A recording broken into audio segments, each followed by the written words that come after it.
Many of Americans' favorite restaurants are now going out of business, and this is causing a lot of people to panic. Number one, if you work at a restaurant, whether it's a fast food restaurant or a sit-down establishment, it doesn't matter. Restaurants, according to experts, are not a necessity. They are a luxury that nobody needs restaurants anymore. And because of that, people are not going.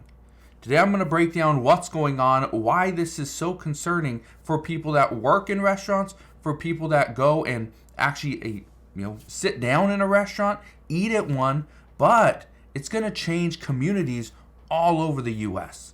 So I'm going to break all this down in just a moment, explain what is going on and why this is so concerning. But all I ask is one thing, takes 2 seconds, go ahead, hit that like button if you enjoy these daily updates. And now let's begin.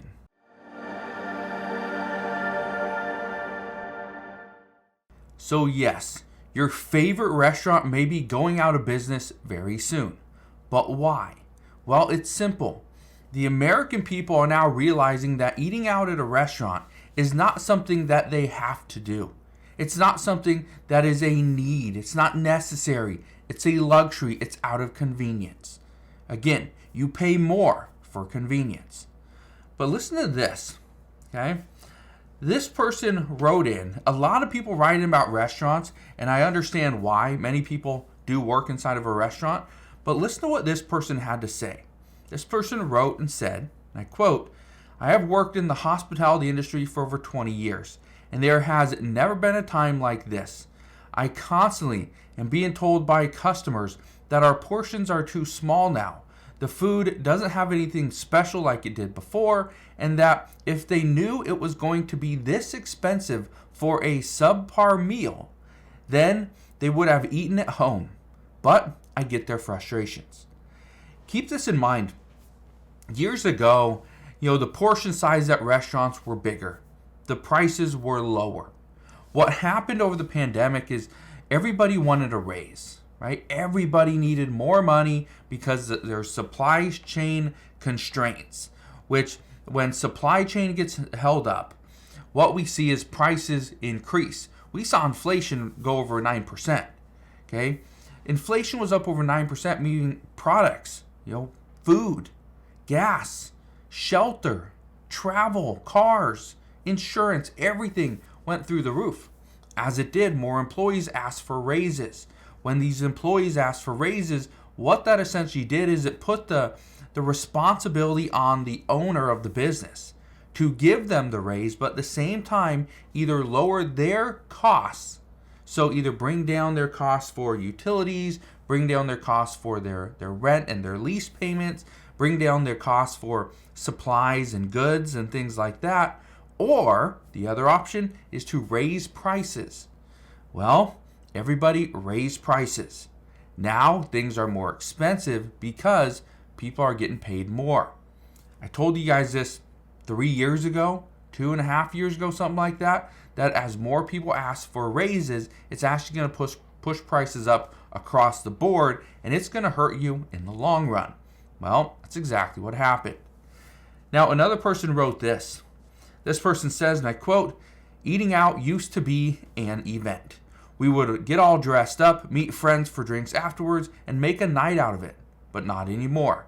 Now, it's just about getting something in our bellies so that we can go home and go to sleep. We communicate with our friends via text, so there's no need to meet and catch up on our days like we did before. Times are definitely changing." This is the other thing. I remember years ago where, and even when when I was younger, my parents would go out with other friends, and it was, Friday night, Saturday night, and they'd get together, everyone would get all dressed up, and they'd go out to a restaurant.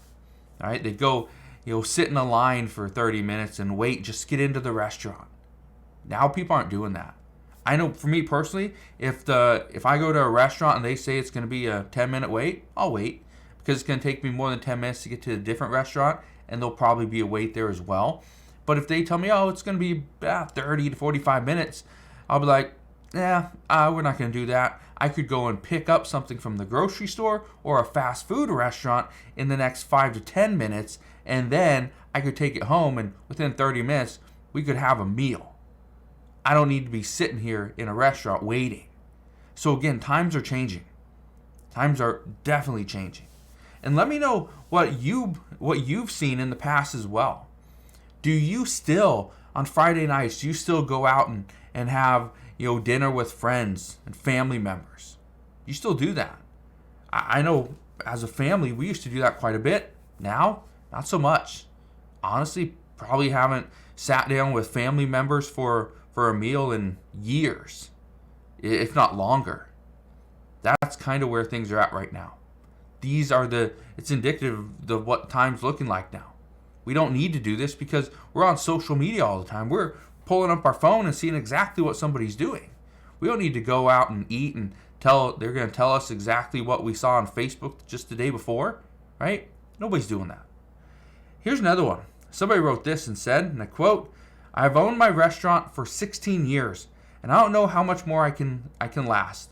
Employees are constantly asking for raises, but I can't afford a raise without raising prices. Customers are always saying that prices are too high, but I can't lower them without cutting wages. Supplies keep going up in price. My landlord wants more money for the building, and keeping the business running is actually costing me money each month." Yeah, this is exactly what's going on. Now, I want to show you something else, and this really hits home. I actually had a couple friends that worked at this place, but look at this right here. It says McDonald's French fries supplier suddenly shutters factory, slashes jobs. It says as inflation stops customers from hitting up fast food chains.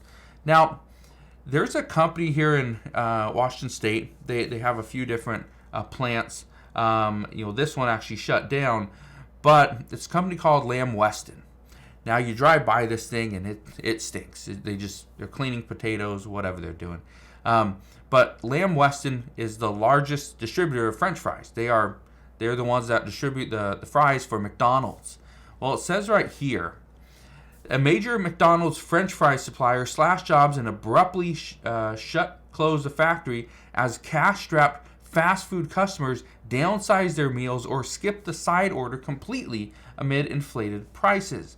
One of the things we've seen recently is the value menus. The value menus at fast food restaurants. These are now starting to come back, and people are just buying the main dish, right? The burger, the chicken sandwich, the nuggets. That's what they're buying. They don't want the side. They don't want the fries. They don't want the soda that's going to, you're selling it for $1.99 for a soda, yet for Burger King, McDonald's, all these companies, they're probably spending less than 5 cents on that. That's how much they upcharge you. But look at this. It says to combat slowing sales, the fast food giant launched a $5 meal deal this summer that includes a McDouble or a McChicken, a 4-piece nugget, small fries, and a small fountain drink. Rivals like Burger King and Wendy's offered similar deals, most of them coming with small fries. But the popularity of the value meals has resulted in a drop of overall demand for fries, according to the CEO of Lamb Weston, the largest producer of French fries in North America. Yeah. So when Lamb Weston sees that McDonald's doesn't need as many fries as they used to, that's a sign of what we're about to see. When Chipotle doesn't need as much guacamole as they used to because people aren't buying it. People aren't wanting to pay a little bit more for a side of guac. No, nobody wants that, right? People aren't buying as much, or really aren't upping their meals to a medium or a large. They're not doing that as much, right? That's considered a luxury. The rich people do that. Well, not necessarily, but that's what many people think. Now, what I can tell you, though, is this. We are now starting to see more and more people shopping at grocery stores and even convenience stores. Look at this right here. I was reading this the other day. It says, here are the newest ways convenience stores are trying to out-restaurant restaurants. It says, C-stores or convenience stores are adding global flavors, dirty sodas, value bundles, and more to try to steal more dollars from restaurants. Now, I went into a convenience store. Where is this? Probably over in Linwood or Bothell here in Washington State. And there was this convenience store that had a whole like a deli counter. But this deli, it had everything. And these were all pre-packaged that morning. And what I thought was interesting, now it's not a huge, it's probably like 6 feet, 8 feet long, a few different rows. But they had sandwiches, they had chicken, you could get burritos, and then you can use their microwave and you can warm up the burrito. You can warm up their hot sandwiches, right? They had soups that, again, pre-packaged, ready to go, right? Soups. So what I thought was interesting is this is a convenience store. Well, the restaurants right next door were pretty much empty. This was lunchtime Friday afternoon, like about 12:30, 1 o'clock.